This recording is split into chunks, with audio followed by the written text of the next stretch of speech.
Good afternoon and welcome to the July edition of City Spotlight. This afternoon we're here with Bert Norton, the Fire Department Chief. Chief, welcome and thank you for taking the time this afternoon to join us. I know you're a busy guy and you got a lot going on. Thanks, Mayor. I'm glad to be here. Chief, start out with how long you been with the city of Midwest City? I'm in my 17th year with the city. I started here in '01 and I worked up until 2015 as a firefighter and worked my way up through the ranks, and then in 2015 I came on as the fire chief. Right now, what's the composition of the fire department? How many firefighters, how's it laid out? Today's time we run 75 suppression personnel that runs on a 3-platoon system, so there's 25 each. They're here around the clock, 24 hours a day, anytime one calls. They're operating out of 6 fire stations.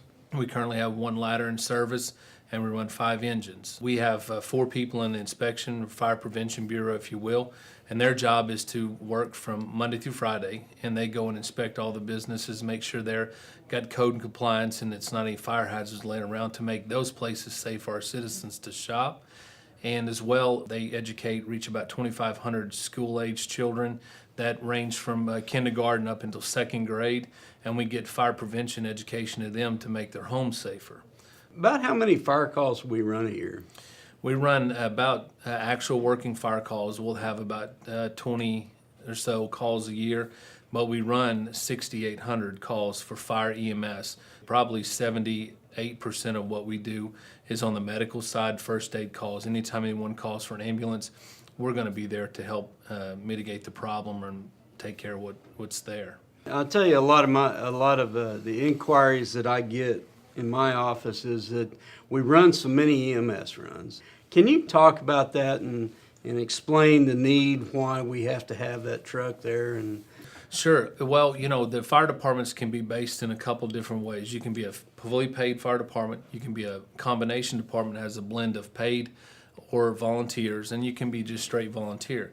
Midwest City is a full-time paid department. We've been that way since 1943. You have scientific studies on fire and medical that the quicker you can get a fire truck there, you can put the fire out, the better the outcome is.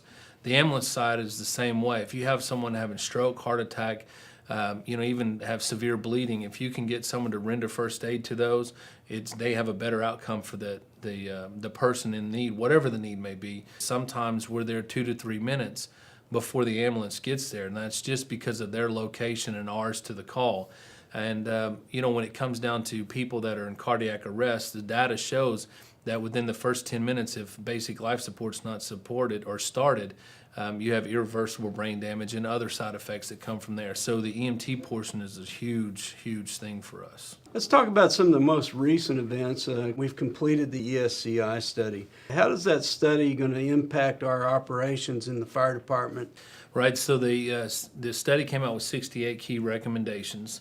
Some are what considered low-lying, easy policy changes and the way that we do some administrative functions. Some of them are long and going to be some big, huge ticket items. We make reference to moving a station out east for the coverage out there. Some of the other stuff has been with our policies and procedures, developing a plan for an annual review for that. A lot of people that in today's time you'll hear, with ISO and some Center for Public Safety Excellence encourages accreditation. I know being a police officer, you're familiar with accreditation.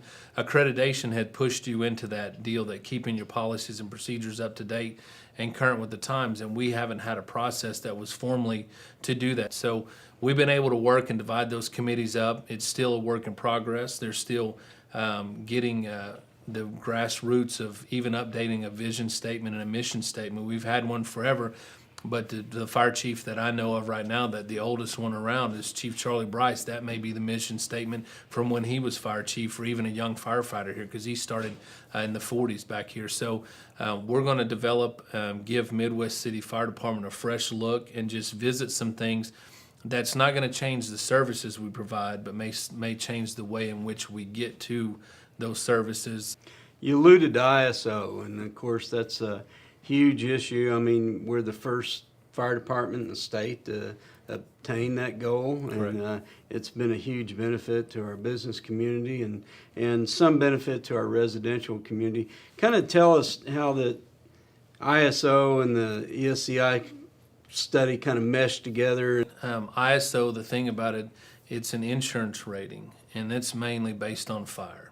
So ISO is looking at the fire department and the delivery model of the fire trucks and how you get the service delivered to if there is a house on fire. You know, the struggle is that when you try to staff and look at those things, that's just for less than 3% of what we do. But it has a huge financial impact on our community by us having such a strong fire department. The medical side of that, you know, with ESCI, it made up one of the things I did mention was brought up even for the looking at the possibility of advanced protocol for on the fire trucks that are responding. You know, that's going to take that's a new look for us. That's a new dollar amount because you're dealing with where are we going to get the drug replacements and things of that nature to go along that, plus getting some more guys trained to that level. It's extremely expensive to get paramedics trained. But the ESCI and the ISO, they did blend with, they're looking at response times. Both groups, whether it's a medical call or a fire call, you do have an industry standard through the National Fire Protection Association, NFPA, gives you a recommendation for 1710 of medical and fire responses to get there in a timely fashion. Great. Like you kind of alluded to earlier, and I know things are constantly changing. And what do you look like, or what does firefighting look like in 20 years? You know, firefighting as a whole, you know, you as the fire chief, I certainly try to stay up with, involved in different associations, organizations that have stuff going on. There's a lot of research to even use robots for firefighting. Certainly the evolution of firefighter safety is changing. We were looking, I think, some more advancements in the future for residential sprinkler systems should come. There's a push for them now for those that don't have a strong water supply, like Midwest City has a phenomenal water supply. For more rural areas where they don't have hydrants. You know, in the truck technology, you have remote control operated trucks, and so you may have had a ladder truck that took 2 or 3 people, some of the bigger trucks at one time. Today, they're done with just one person because manpower is being cut down. They can set up and they get all the remotes and they can just operate everything from right then and there. So, you know, Midwest City, I don't know. We're always looking at new things and new technology. Of course, it all comes with a financial price. We hope to eventually get into the point to where for our firemen that we have 2 sets of gear. You use one, you get another set, send that set to wash and keep it to keep the carcinogens and things of that nature off of you. So on the homeowner side, residential sprinklers, on our side, they're going to continue to make our gears more safe and efficient to keep those carcinogens out. Great. You mentioned the cost factor. So we, as you know, we're trying to pass a sales tax increase in the city of Midwest City. What impact is that going to have on your fire department if it passes?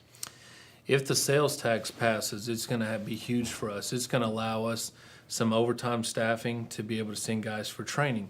You know, one of the things that's important for us is to continually keep them going and keep them in the new techniques, new ways of doing things. It's going to also give us the addition of 3 firefighters, which the effective firefighting force that they want on the scene is 17. You know, it's certainly going to relieve some of the pressure that we have with the budget shortfalls, mainly with the overtime. You have staffing for sick leave for firefighters that do get hurt, and just normal vacation. But it's going to allow us to further the services and improve it. If we don't pass, if something happens that way, it's just going to be, we're going to always be here. We're going to figure out ways to do it the way we're still doing business. Okay. Well, that's all the questions I have for you today. And Chief, I really do appreciate your time coming over here. Thank you. Ladies and gentlemen, our fire department's a phenomenal fire department. They're a full-service fire department. They offer CPR classes. They'll install your car seats for you. And I ask you to take advantage of it.